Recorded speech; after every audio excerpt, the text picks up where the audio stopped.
আমাদের 85 নিউজ কার্টুনের এদিকে গরু আছে। তো এখন আমরা গরুগুলোর একটি একটি করে দাম জিজ্ঞেস করব। তো আসসালামু আলাইকুম ভাই, এই গরুটার দাম কত নিছে? 2,20,000। এই গরুটার দাম 2,20,000 নিছে। এখন এটার দাম কত নিছে?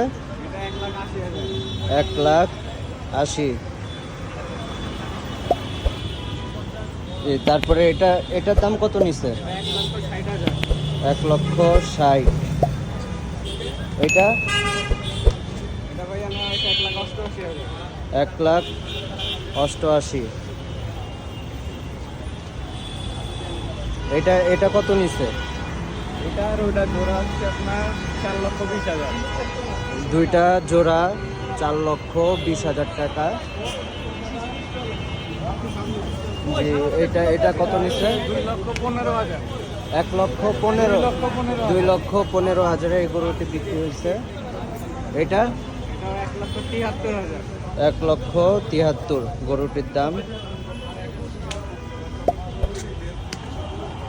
এটা 1,95,000। আর ভাই এটা কত নিল? এই গরুটা ভাইয়ের নেওয়া হয়েছে 3,90,000 টাকা। 3,90,000 এই গরুটি, মাশাআল্লাহ।